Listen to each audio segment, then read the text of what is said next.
Eu sou o Sérgio Fausto, diretor da Fundação Fernando Henrique Cardoso. Faremos hoje um evento em parceria com o Instituto Brasil-Israel, que é presidido pela Ruth Goldberg. Ela, por razões pessoais, não pode estar hoje aqui conosco. Ela gravou um vídeo introdutório, então eu gostaria que esse vídeo fosse exibido. Em seguida, eu falarei algumas palavras de abertura e depois passaremos à exposição do Gershon. Eu deixo para apresentar também os nossos convidados depois do vídeo. Boa tarde a todas, boa tarde a todos. Em nome do Instituto Brasil-Israel, eu quero expressar a nossa gratidão por sua presença aqui e também agradecer à Fundação Fernando Henrique Cardoso por mais essa parceria e pela oportunidade de discutirmos um tema tão fundamental. Desde o dia 7 de outubro, quando o Hamas lançou um ataque terrorista sem precedentes contra a população civil israelense, o conflito na região, que já mantinha uma importante tensão, escalou para um novo patamar com consequências desastrosas para todos os lados.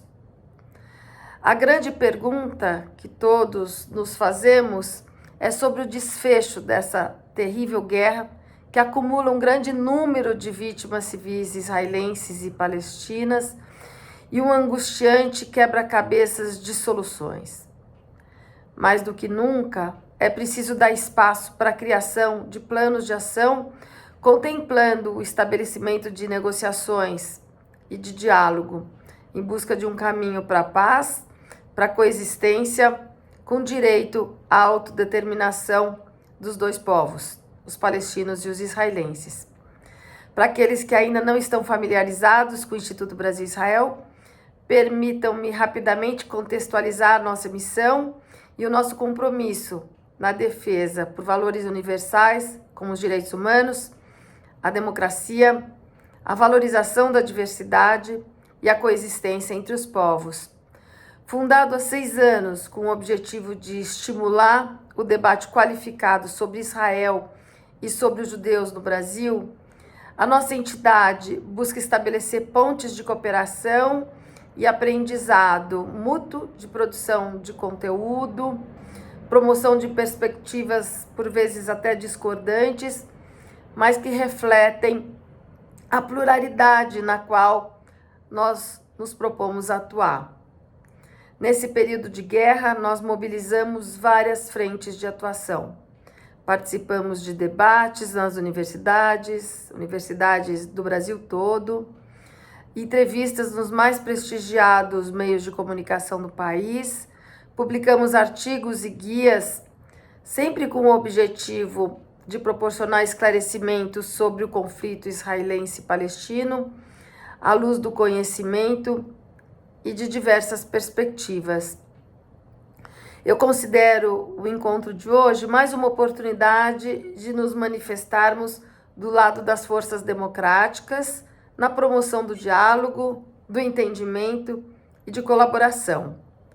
No mundo de hoje, a manutenção desses valores em meio a ambientes políticos tão polarizados é uma tarefa árdua, mas mostra-se cada vez mais necessária. É por isso que nós estamos aqui. Gostaria de agradecer a Karina Calandrin, que integra a nossa equipe como assessora acadêmica. Gostaria de agradecer também ao Roberto Simon, do nosso Conselho Consultivo, e, claro, a Gershon Baskin, ativista e colaborador da nossa instituição. Eu quero lembrar que em 2021, em parceria com a editora Ailon, lançamos um livro de sua autoria, chamado Israel e Palestina, um ativista em busca da paz, no qual Baskin apresenta em narrativa testemunhal e direta o relato sobre a sua atuação no conflito entre israelenses e palestinos, incluindo passagens quando ele negociou pessoalmente com Abu Mazen e Yasser Arafat, assim como também de forma indireta esteve com a equipe do Yitzhak Rabin.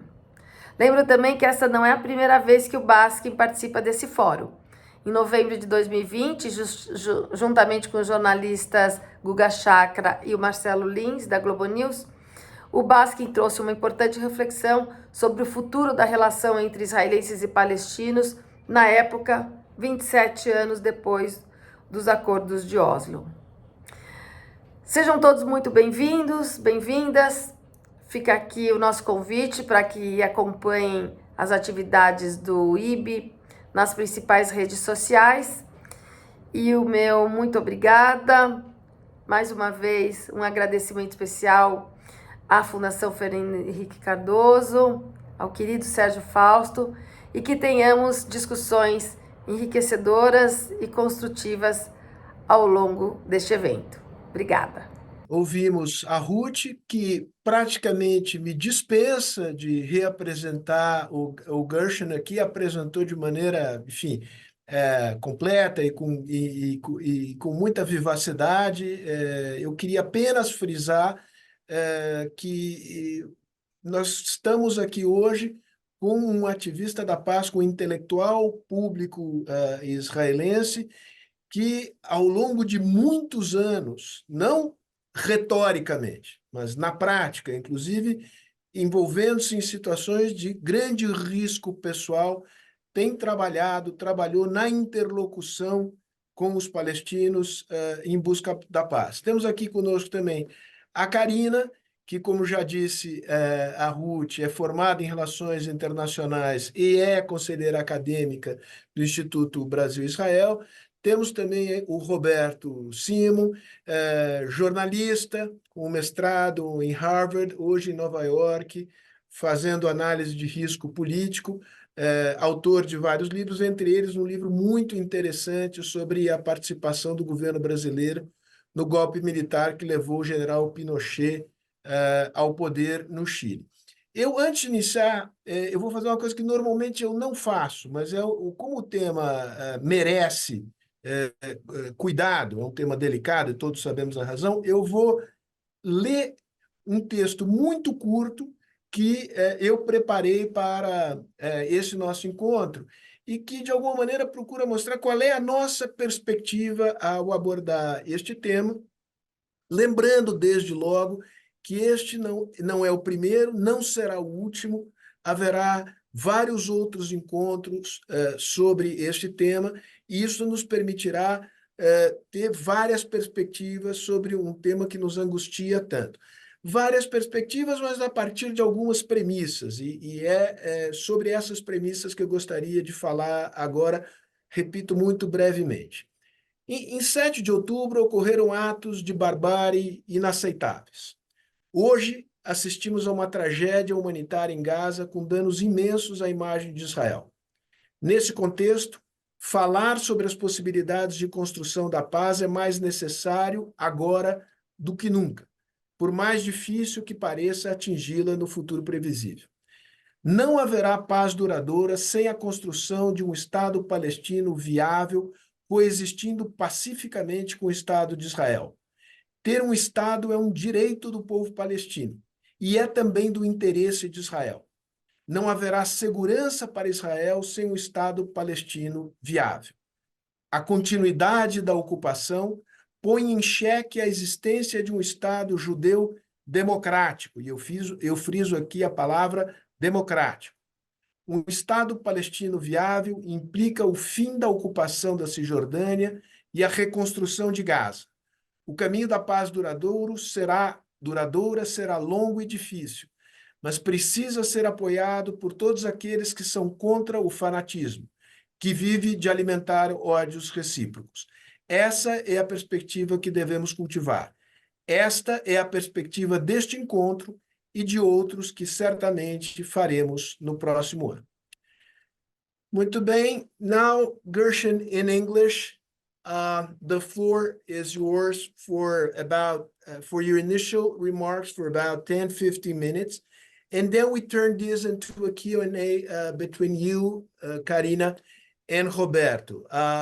Now in Portuguese, quem precisar de interpretação, na parte de baixo da tela encontrará um botão onde poderá ter acesso à tradução em português. back to English now. Gershon, the floor is yours. Thank you very much. Thank you for the introduction, and good evening, everyone from Jerusalem. October 7th for Israelis was the largest single trauma in the history of the Jewish people since the Holocaust. More Jews were killed on October 7th than in any day since the Holocaust. And that's important to remember. And without comparisons, what's going on in Gaza today is the biggest trauma for the Palestinian people since 1948, since their Nakba. We are two traumatized people living next to each other in a very narrow land, experiencing events that will undoubtedly influence us for the rest of the generations to come. It will be very difficult to overcome what we're experiencing today because we were already two post-traumatic societies, and now once again we are becoming severely post-traumatic. In a very strange way, the outcome of this war, which will include the defeat of Hamas as a ruling government in the Gaza Strip, will bring about the revisitation of the two-state solution, which Hamas has always been against.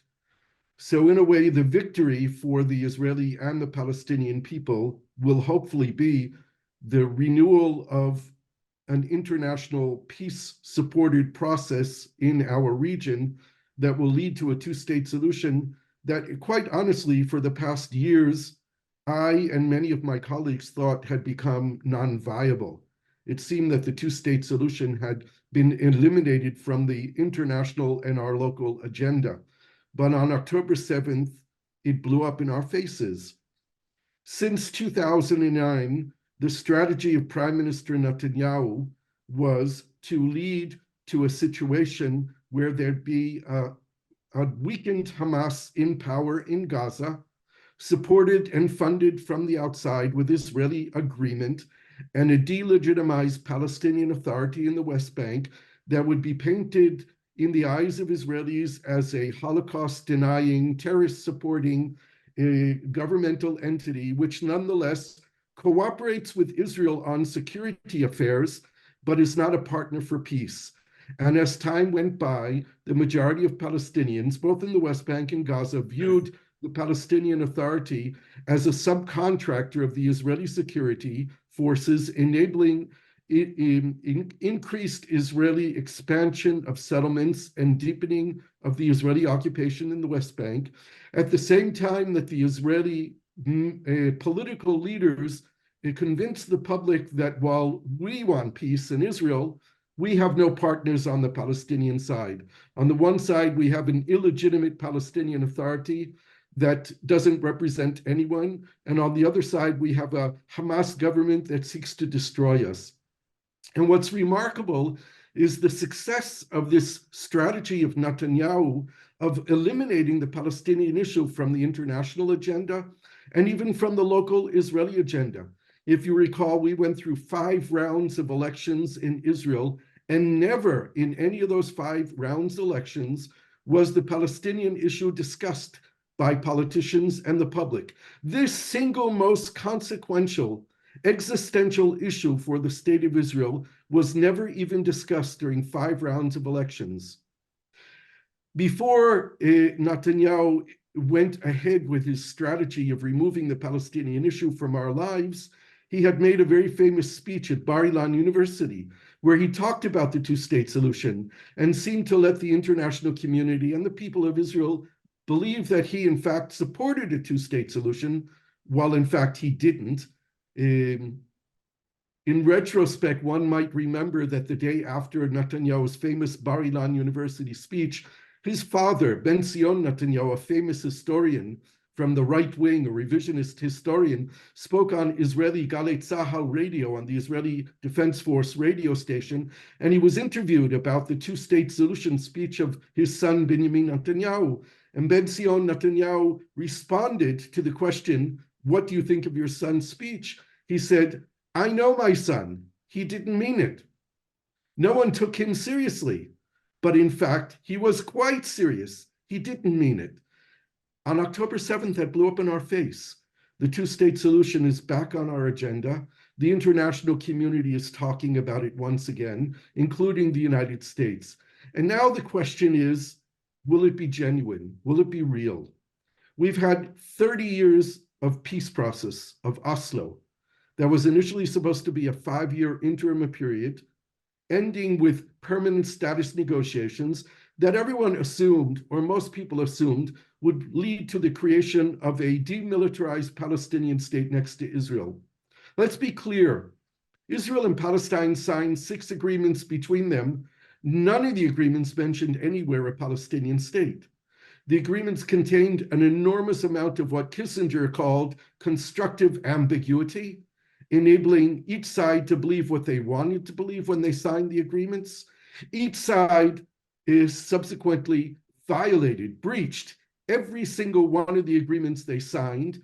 It was a naive process which embedded within it the belief that as we worked together and cooperated, we would build trust, which would enable us down the road to negotiate the sensitive issues of borders, of Jerusalem, of refugees, of other sensitive issues. But in fact, what happened was quite the opposite. As we worked together, we lost trust. We breached the agreements, and we began to believe that the other side had no intention of implementing what it had agreed to implement, so that by the time we got to permanent status negotiations, there was zero trust between the parties, and the end result was the outbreak of the Second Intifada.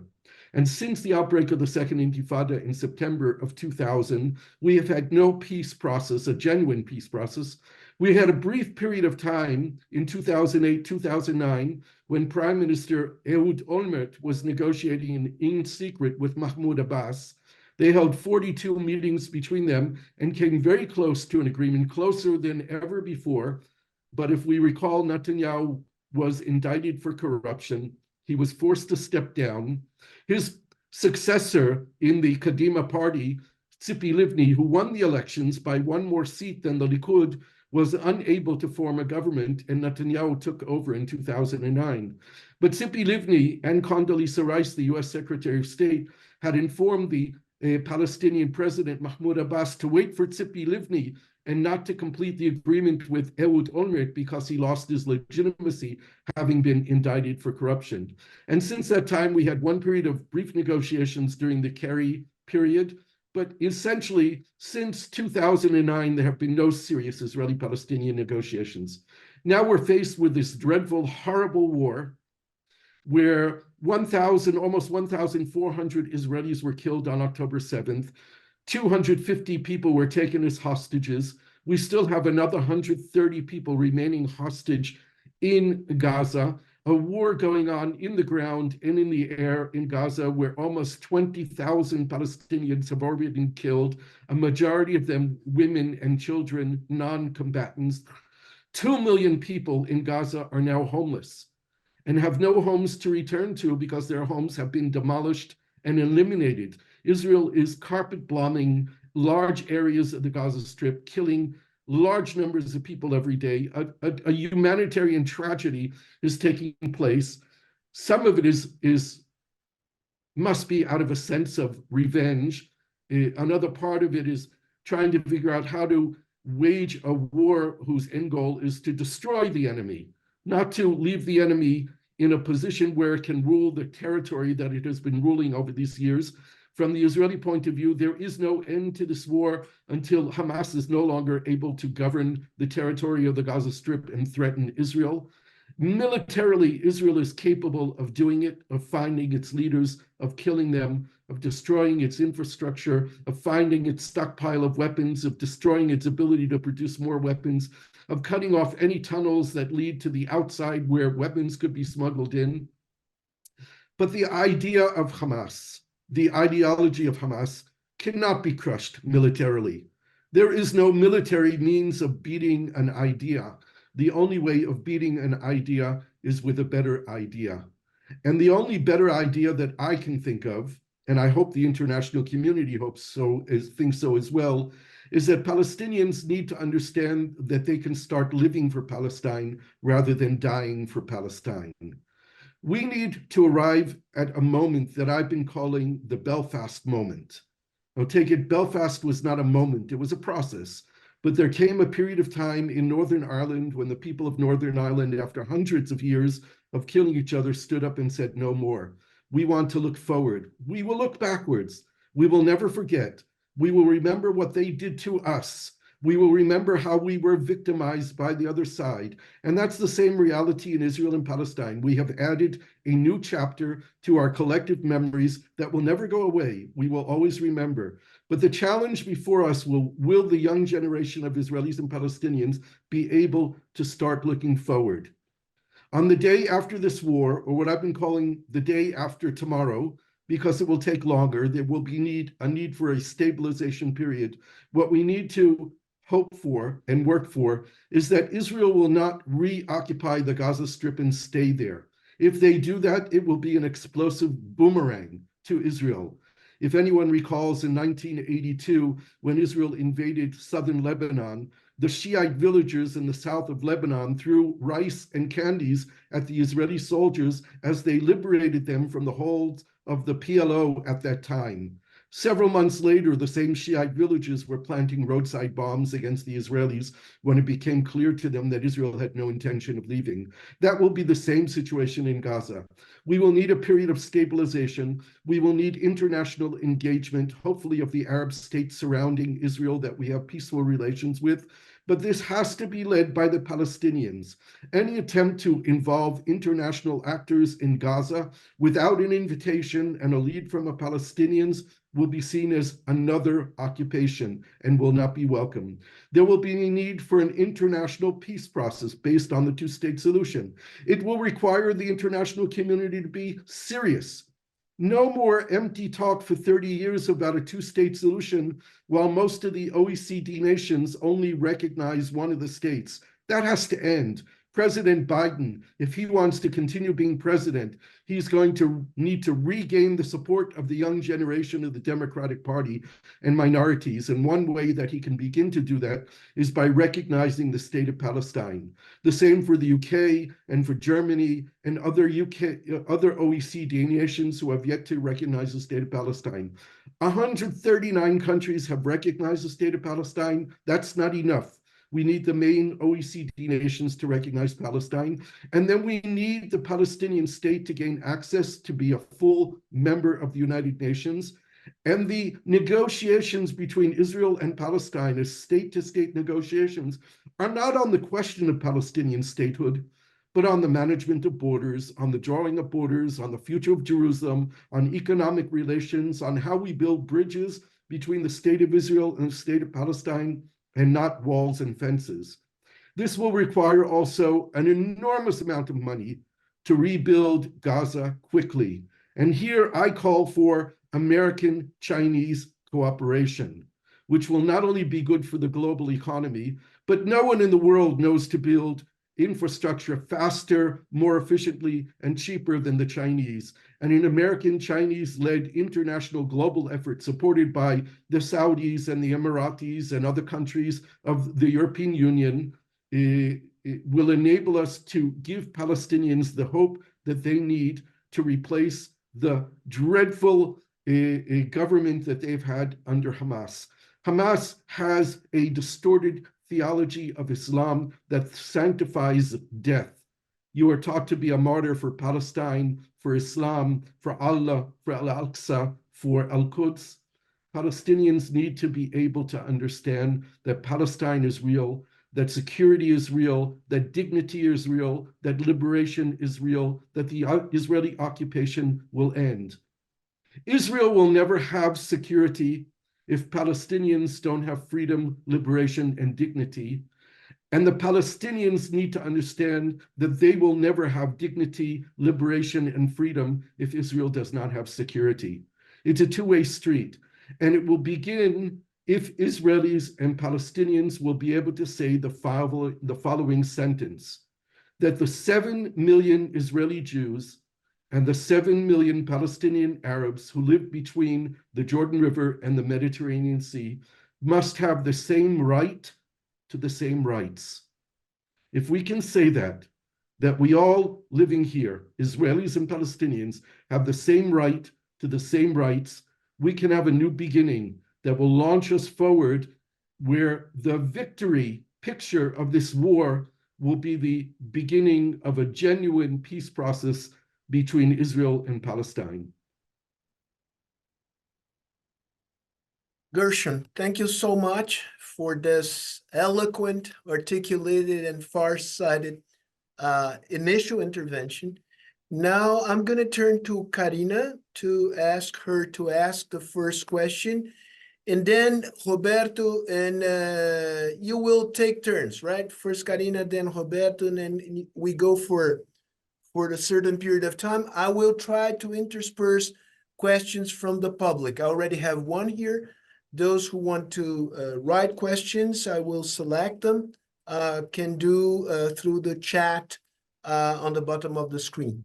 Karina, your turn.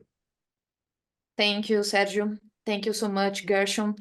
As you stated, the role of the international community is crucial to the establishment of a peace agreement between Israel and the Palestinians.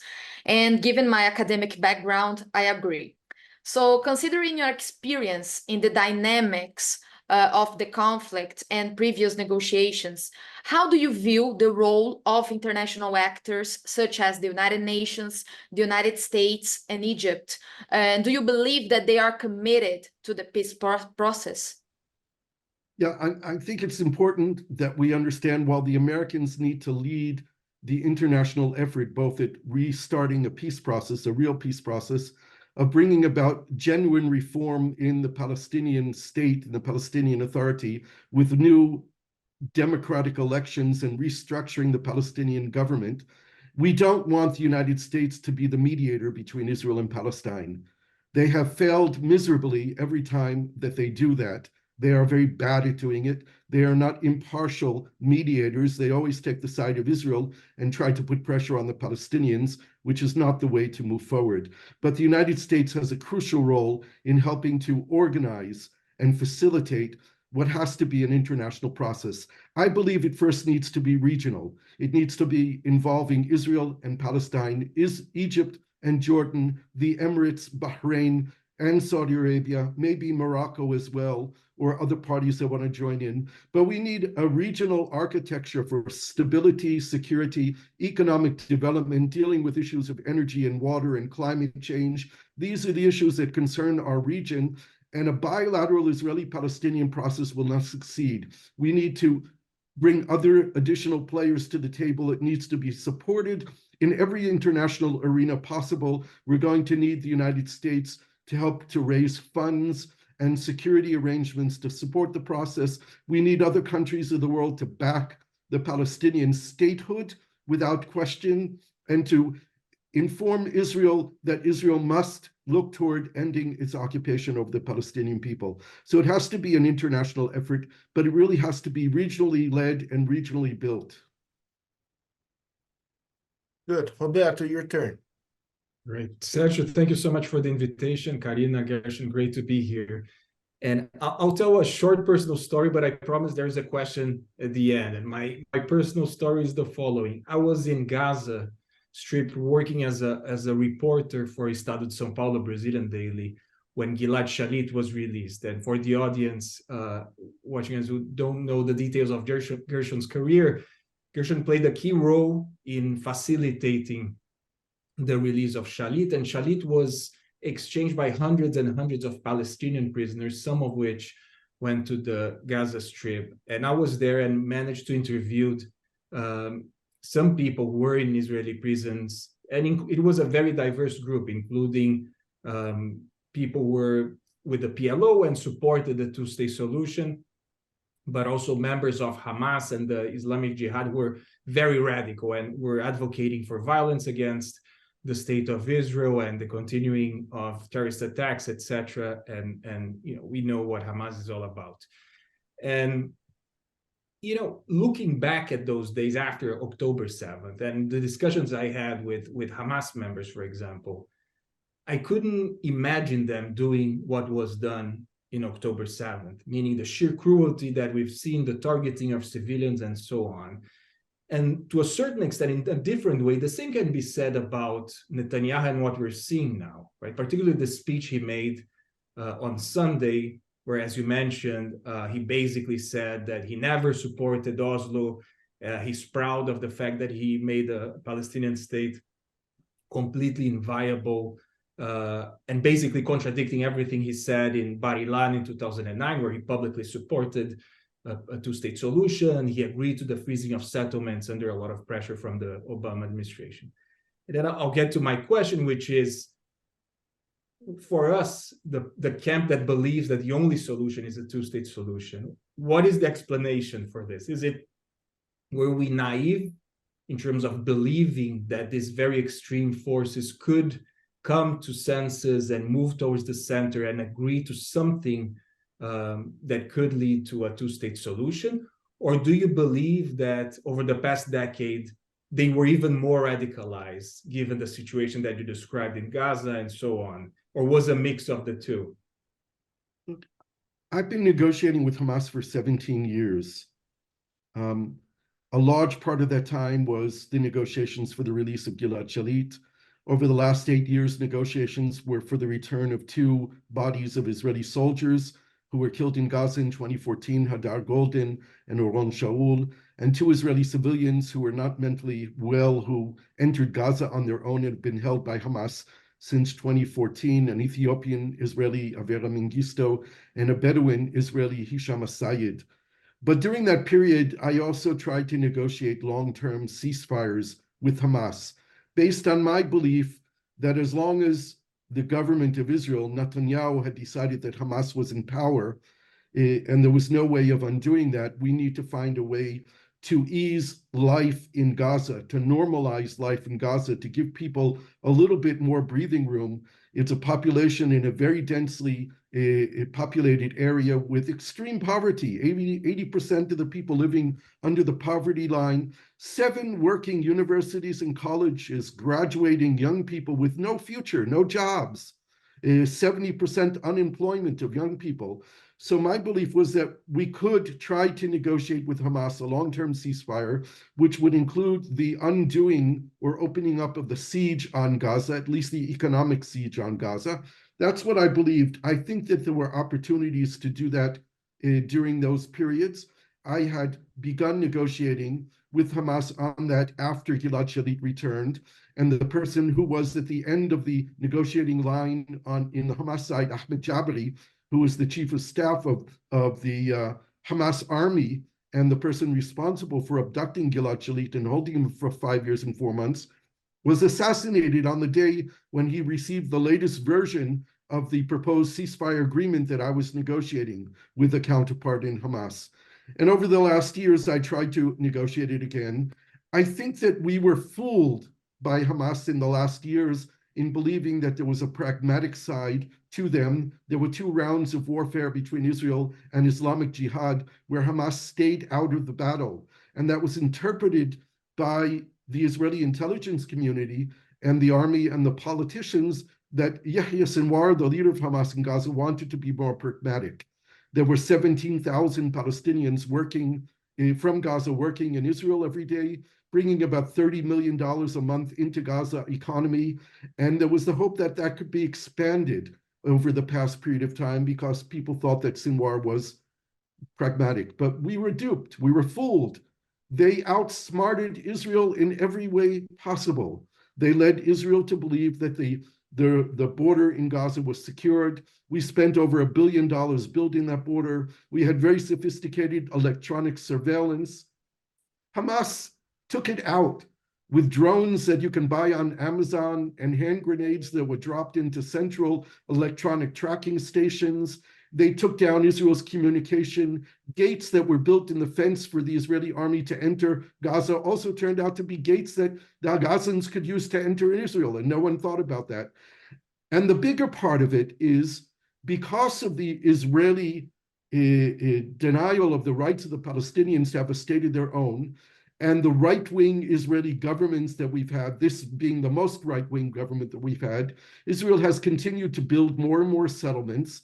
And most of the Israeli army on October 7th was stationed in the West Bank, protecting settlers, rather than defending Israel's borders. Over the last 2 decades, the Israel Defense Forces, the IDF, have become the Israeli occupation police force. And our soldiers weren't prepared and weren't trained to be a defensive army. They were a police force. That's what they've been doing for the last 2 decades. So I think in conclusion, we should understand when we look at the Israeli and the Palestinian publics that there's almost a mirror image. There's about 30% of Palestinians who represent the supporters of Hamas and Islamic Jihad and other rejectionists who will reject any peace treaty with Israel regardless of what it says. They simply are rejectionists. They will not support it. There are also about 30% of Israelis who will reject any peace agreement with the Palestinians regardless of what the peace treaty says. The difference between the two communities of the 30% are the extent to which they're willing to use violence. Now, we know on the Israeli side, these rejectionists, or one of them, supported by others, killed a prime minister. We also know that Hamas and Islamic Jihad are more than willing to use violence, and we will need to have to figure out what to do with the spoilers. But if we have a genuine peace process, there's a potential majority of about 70% on both sides that would support peace. And it will be the responsibility of both sides to ensure that the spoilers do not have the power to derail us from a peace process again. Karina, if I may, let me insert some questions that are coming from the public. There are many, so I'll have to, what's going on here? I'll have to sum up and to clusterize some of them.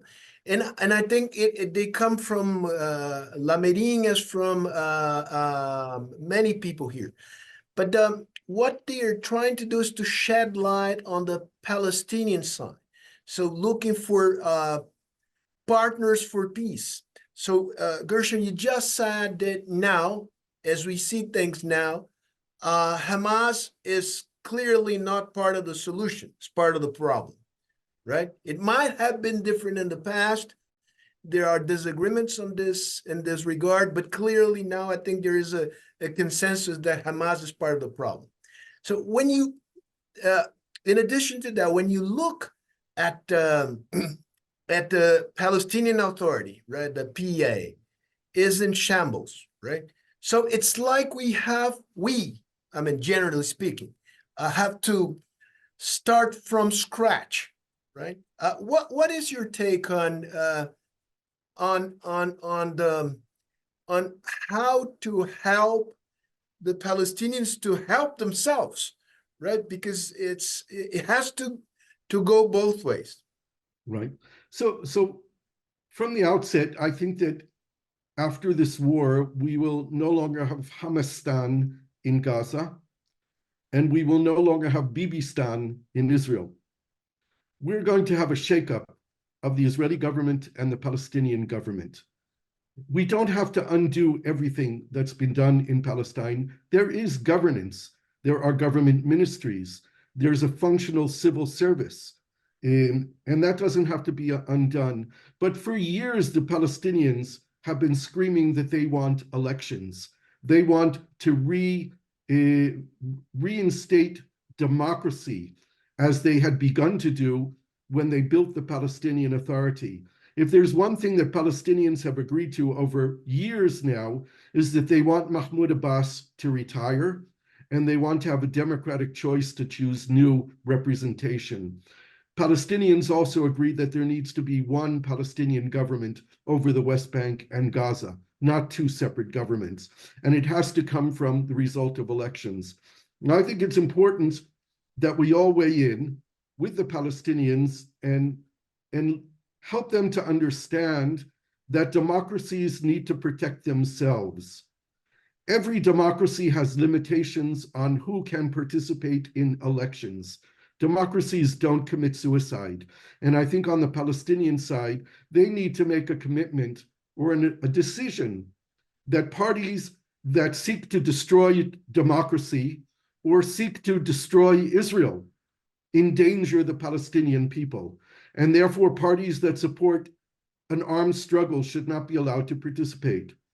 In 2021, when the Palestinians were supposed to hold elections, 86% of the Palestinian people in the West Bank and Gaza took the active step and registered to vote. It's not like in Israel. In Israel, we automatically have the right to vote if we're in the population registry. The Palestinian system is more like the United States. I don't know how it works in Brazil, if you have to actually register to vote. In Palestine, you have to register to vote, and 86% of the people who have the right to vote registered. Not only that, 36 political parties registered to participate in those elections. It was a festival of democracy that was chopped down by agreement by Israel, the United States, and Mahmoud Abbas, who didn't want those elections to take place. So they need to have elections, but they also need to work on restructuring their government.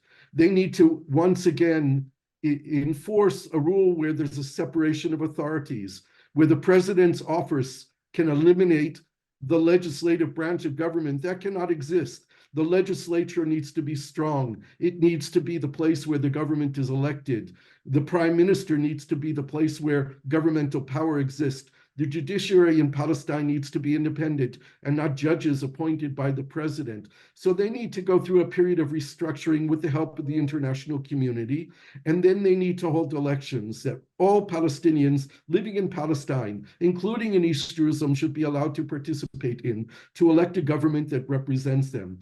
Who will be elected? I don't know. I can't tell you today. I know that the poll that was conducted and published last week by Khalil Shakaki, which showed a huge increase of support for Hamas in the West Bank, is a reflection of a snapshot moment when a war is taking place.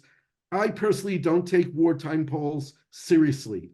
What's going to be more serious is to look at 3 months after the war, 6 months after the war, a year after the war, to see if Palestinians begin to hold Hamas responsible for the damage that they brought on Palestine, drawing Palestine back 75 years. Or will the radical rejectionist forces in Palestine grow stronger? I think that they won't, but we need to see what becomes of that reality. But at the end of the day, we cannot impose a leadership on Hamas. They will choose whoever they want. According to polls over the last years, the #1 most popular Palestinian leader is Marwan Barghouti. Marwan was the #1 Fatah person in the Palestinian parliament. He led the second intifada. He was captured by Israel in 2002, and he's in the 22nd year of 5 consecutive life sentences plus 40 years in Israeli prison. He is nonetheless seen by the Palestinian people as their Nelson Mandela, as the person that they want to lead him. And if there are open, fair, and free elections, there's a very good chance that Marwan Barghouti will be elected. I think that the Israelis need to be engaging him in dialogue, even while he's in prison, to find out who he is today, 22 years after he was captured. I've been in dialogue with him through his lawyer over the past years, and I know that Marwan still supports a two-state solution. Marwan has been in isolation since October 7th. We have not been able to make contact with him. His family has not visited him. His lawyer has not visited him. We don't know what Marwan thinks about what's going on the ground today, and if he sees himself as a leader of Palestine who will bring them to a two-state solution and to peace. But he, for everything that we know today, is likely to be the next Palestinian president when and if they hold democratic elections. Thank you, Gershon. And next, another round of questions from our guest interviewees. Karina, you go first. So you quoted during our first intervention that the Operation Peace of Galilee in 1982 Lebanon War. And actually, I wrote a book about this operation it's based on my PhD thesis. The book is called Bom Dia Líbano in Portuguese, Good Morning Lebanon in English. And I see a lot of similarities between the situation that we see now and then. So the operation's main goal was concluded back then, but the costs were too high, including the creation of Hezbollah, that is a threat to Israel until this day. So do you think that even if Israel could destroy all the Hamas infrastructure, the military operation could bring that peace that is so much expected? I think it really depends on the recognition that Israel cannot stay in Gaza, that it will leave at the first available moment. It will find a way to safeguard Israel from another October 7th, but it will not be physically present in Gaza, that the Palestinian people themselves will take responsibility for the governance of Gaza and the West Bank in this restructuring and elections for leaders. There might be a temporary administration, a name that's been tossed around quite a bit lately of someone who could lead the Gaza Palestinian administration is someone named Nasser al-Kidwa. Nasser al-Kidwa was the PLO representative in the United Nations for about 20 years. He's an international law expert. He was foreign minister of the Palestinian Authority for a period. He is the nephew of Yasser Arafat. His mother was Arafat's sister, so he has legitimation in terms of name recognition. He lives most of the time in France, spends time in Cairo. About a year and a half ago, he went back to Gaza and he opened up Yasser Arafat's home. He was the head of the Yasser Arafat Foundation until he, in May 2021, had agreed to run on a joint list supported by Marwan Barouti, at which time Mahmoud Abbas threw him out of Fatah, and basically Nasser al-Kidwa left the West Bank for France and Cairo at the time. But his name is being tossed around quite a bit as a possible temporary governor or administrator of Gaza. So this is very important. Again, it all depends if the Palestinians are given a real chance of hope that they will become free, that they will be liberated from Israeli occupation, that they will be able to build their state with dignity and be members of the family of nations. If not, then Hamas will reappear, or Islamic Jihad, or even worse.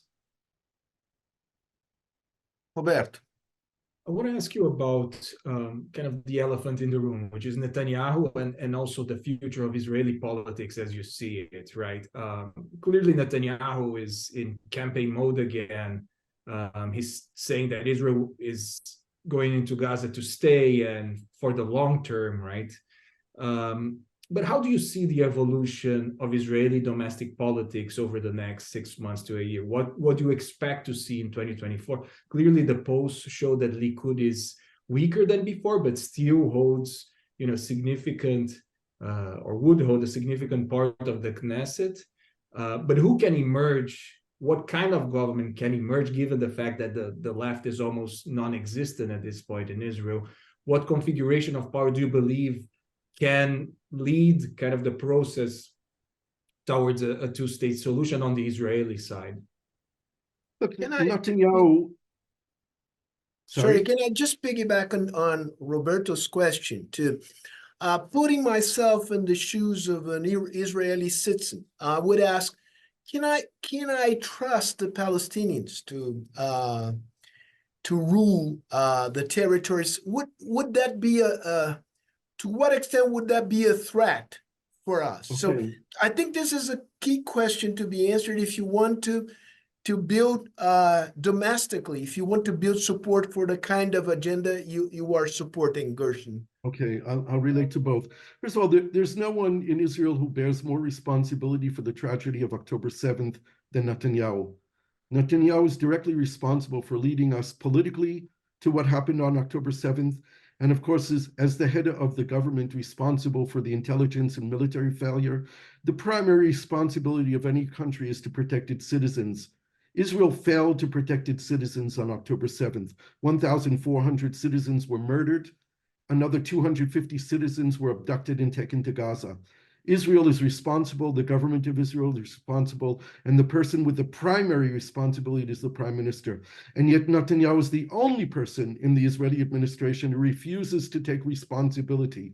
There is now an overwhelming majority of people in Israel, up above 80%, who want Netanyahu out. And the big debate is now or after the war, where the majority of people say after the war. What could happen is what we call a constructive vote of no confidence. All we need are 5 members of the current Israeli government to vote no confidence in Netanyahu, and they need to present an alternative from within the coalition to be prime minister, and we could have a new prime minister without Netanyahu overnight. This could happen tomorrow.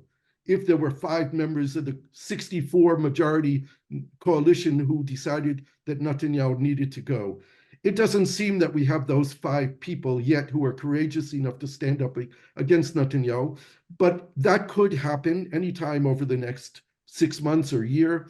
Or I believe that we will see at the end of the war a demand for a national commission of inquiry headed by a Supreme Court judge that will begin to call witnesses with authority that demands them to appear before them, and there will be a deep investigation of what led to October 7th and who was responsible. And Netanyahu will have his day of reckoning, and he will be forced to pay. We will go to new elections, and Netanyahu will not be elected. Is there an alternative leader in Israel who could lead us to peace right now? I don't see anyone. The person who's most likely to win right now is Benny Gantz. With all due respect to Benny Gantz, who's a former chief of staff of the army and former minister of defense, he, in my mind, is not the leader who will bring Israel to peace. But he can be the leader that can start marching us in that direction. I think that there'll be a new generation of leaders that we can't even identify today. Maybe some of them will come from the protest movement. Remember, before this war, we had 40 weeks of consecutive protests within this country of a very divided polity against the Israeli government's attempts to change our judicial system and de-democratize Israel. And there was a leadership of the protest movement that was developing, and some of these people may emerge as national leaders. With regard to the question of trust, the Oslo peace process was a naive peace process which believed in the idea that we would build trust. Any new peace process that we enter, we need to enter with the perspective that we don't trust each other. We need an intelligent peace process, which is based on the assumption that the other side has no intention to implement its obligations. And therefore, we need to build a peace process whose end game is known in advance, because we can't have 30 years of negotiations without knowing what the end game is. There needs to be a target date for that end game, say 5 years from now. And we need to benchmark the process with a very robust international mechanism, probably led by the United States, of monitoring and verifying implementation of agreements. And we don't move forward from stage A to B to C to D until the international compliance, monitoring, and verification mechanism said the parties implemented what they agreed to do. And I think that we need to begin with an agreement of both sides to engage in education reform. If our curricula and our textbooks are the best reflections of the values of a society, it's what we teach our children, then we need to start from the point where the Israelis and the Palestinians agree on criteria, and there are internationally accepted criteria available from UNESCO and other organizations, where each side then goes into a process of evaluating their own curricula and textbooks, issuing an interim report and a final report, and making changes in our educational system. That will be the first real reflection that the Israelis and the Palestinians are serious this time about making peace. And there are other benchmarks that we need to put there along the way to verify the implementation of agreements, because we signed 6 agreements and breached them all. We can't have that process again. So we need to learn from other places and other experiences where we don't trust each other. That trust has to be earned, and it has to be verified by third parties. So we don't enter into a situation where we're just blaming each other for breaching the agreements and then continue to breach it ourselves. We need help in compliance with the obligations that we take upon ourselves in peace treaties. Let me tap into... And by the way, if I can just interject, I have a blog on the Times of Israel newspaper website, and my last blog piece dealt exactly with this, the lessons learned from the failure of the Oslo peace process. I've written many times about it. It's in the book that I published and was translated to Portuguese as well. But this is much more specific about the current period of time, and I will expand on that in the coming weeks. Very good, Gershon. Let me tap into the poll of questions from the public here. I'm going to pick one from Andre Zilberstein. It's about the settlements, because I think this is one of the metrics that should be monitored in a transition process towards peace, right? I mean, you know better than anyone that the number of settlements have increased many folds in the last 2 decades. What would require, domestically speaking, because clearly there will need to be a pressure from outside, but internally, what are the conditions that should be created to have political support for the gradual but decisive dismantling of the settlements in the West Bank? Yeah, first of all, from the work that's already been done over years and mapping out the Palestinian state and the Israeli-Palestinian border, we have seen probable agreement between Israel and Palestine, where Israel would annex between 4 to 5% of the West Bank in exchange for equal territory 1-to-1 from the Israeli side of the Green Line border. So there would be a territorial swap. That territorial swap would enable between 75 to 80% of the settlers to remain within Israeli sovereignty without having to move. The majority of those people are ultra-Orthodox, living in 2 big cities, Beitar Illit and Modi'in Illit. There are a lot of other smaller quality of life settlements, economic settlements along the Green Line border that would be annexed and included within Israel. The main problem are the hardcore religious fanatics, messianic, right-wing settlers who are on the hilltops of the central part of the West Bank, who are very problematic. And if the peace process is genuine, they're going to have to be told that there's a date when they have to make a choice.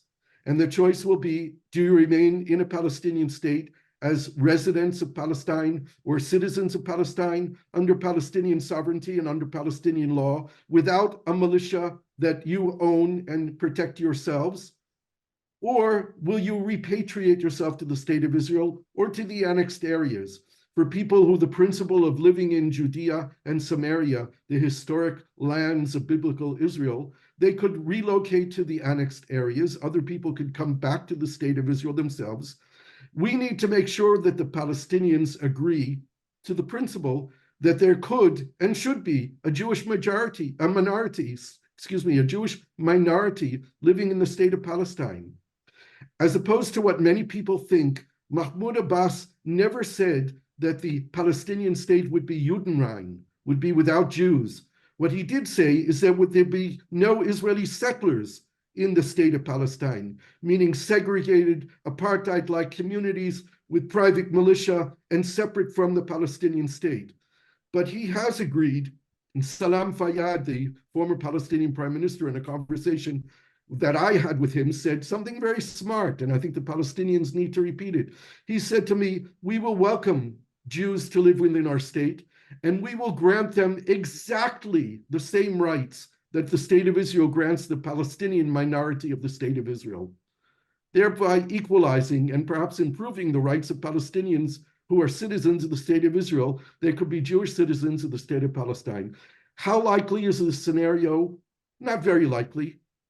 But I think at the end of the day, when you make peace, there are difficult decisions to be made. Without comparison, but in reference to when France exited Algeria, hundreds of thousands of French people living in Algeria were repatriated to France. Judea and Samaria is next door. It's a lot closer to the sovereign state of Israel than Algeria was to France. And that might be what's required. There'll be objection, there'll be difficulties in doing it. But if peace is genuine, it will be done. All right, final round of questions. Karina first, then Roberto, then Gershon, your final remarks. Great. So as Roberto brought Netanyahu into the discussion, so I have a question on the same topic. How do international laws and conventions on warfare and human rights apply to the actions of Israel in this conflict? Do you believe that, such as Ariel Sharon in the past, Netanyahu can face trials in Israel and more in the international arena? Yeah, this is a difficult question. I think that there is no doubt in my mind that Israel has committed and is committing war crimes in Gaza. On the other hand, the Rome Conventions of the International Criminal Court, of which Israel is not a signee to the Treaty of Rome, are not directly, Israel is not directly under the jurisdiction of the International Criminal Court. Furthermore, the Rome Treaty on the establishment of the International Criminal Court stipulates that if countries carry out investigations of suspected war crimes and war criminals on their own, and they are legitimate, independent judiciary investigations, then they are not subject to the jurisdiction of the International Criminal Court. Israel has been very careful over the years to do that. And in preparation for even the bombings that it has done in this war in Gaza, has had legal authorities within the Ministry of Defense and the Ministry of Justice prepare papers justifying the bombings that it has done. And it will have a case to make in the International Criminal Court. Nonetheless, there are countries who will impose individual state sovereign jurisdiction and may attempt to arrest individual Israelis, politicians, leaders, or military people when they enter those countries. And we might have a situation where there are Israeli leaders, politicians, and military people who will choose not to travel around the world for fear that they will be arrested. And that is definitely a possibility that might happen. Israel is going to have to face the reality that it is committing and has committed war crimes in Gaza. I don't know how we as a society will deal with that.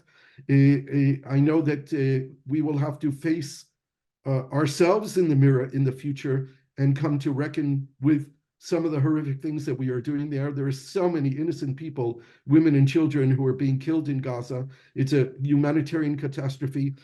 One of my proposals to help to mitigate the situation that I've been pushing for is to Israelis to begin with an efficient and quick international humanitarian aid corridor, two of them actually, going from Kerem Shalom in the south of the Gaza Strip and one through Erez in the north of the Gaza Strip, where the Israelis are accompanying aid trucks going into the areas where the Israelis told the Palestinians to go to, where they would be safe. And Israel would protect those trucks from being stolen by Hamas. And Israel would provide that aid. It'll be paid for mostly by the Emirates, by Saudis, by the Americans, by others. But Israel needs to be part of the international effort to provide humanitarian aid to the Palestinian people in Gaza. Roberto, final question. My last question is about the hostages. And I want to draw a parallel with your experience with the Shalit case.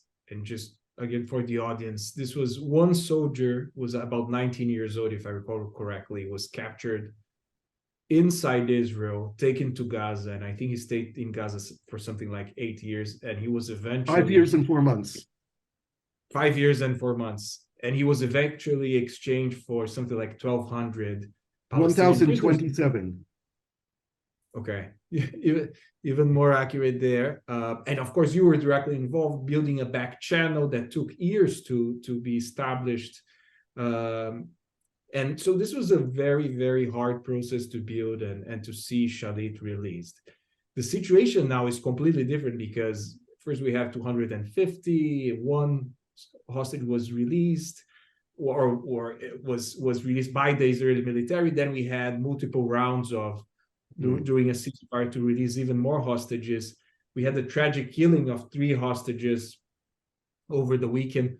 How do you see the complexity of getting these people out of Gaza and also managing to release a portion of the Palestinian prisoners? Like, what is the number you have in your head? What would be the logistics of this operation? So first of all, this is a very bizarre situation. We have 2 parties that are negotiating with each other, not directly, who are both committed to destroying the other. That's a very bizarre negotiation when you're negotiating with someone you intend to kill. Secondly, the 2 primary goals of the Israeli government in this war are contradictory to each other. One is to dismantle Hamas's ability to govern the territory and ever threaten Israel again. And the second goal is to release all the hostages. They're contradictory with each other, and they have gone back and forth, most of the time with the primary effort and goal being the military effort of destroying Hamas. There was a brief period of time when we had the rounds of the releases of the women and children hostages, where there was a pause in the fighting when the hostages issue became the primary goal, but that was short-lived and unfortunately did not continue. It should have continued. Today, currently, there are 129 hostages left in Gaza. We believe that there are 14 or 15 young women between the age of 20 and 30 who Israel believes very strongly have been brutally sexually abused and raped. And this is why Hamas did not release them. I think if this is true, that it's unlikely that we will recover them alive. If they didn't want to release them when there was an opportunity to release them because they didn't want them to tell the stories of the gang rapes and horrendous sexual abuse that they went through, that it's very unlikely that we will see them alive. The other hostages are elderly people, sick and wounded, and a large number, which is not disclosed, of people who are Israeli soldiers who were captured from their homes in the communities along the Gaza Strip, and many of them were taken from the Nova Music Festival in Ra'im, next to Gaza, where Hamas murdered 350 Israelis and captured a lot of hostages.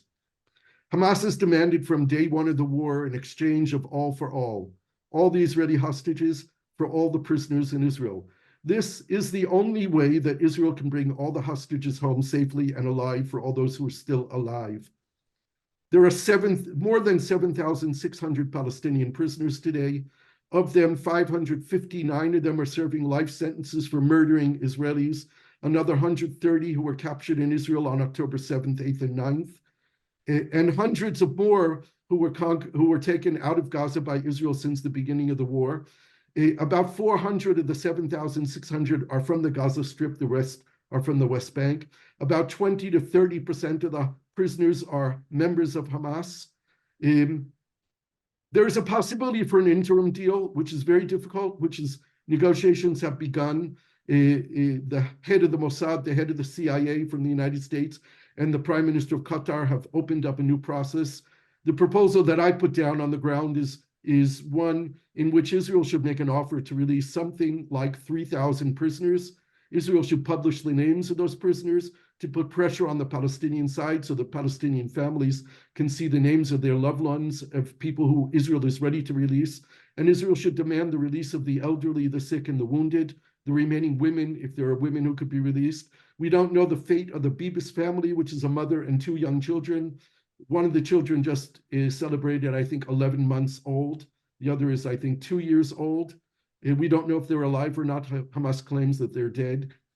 But Hamas is demanding a full cessation of the war. Now, Israel can stop the war, bring the hostages home, and renew the war afterwards. The first priority in my mind needs to be bringing the hostages home. There's a moral contract between the people of Israel and the government, which requires Israel a moral responsibility to bring these hostages home.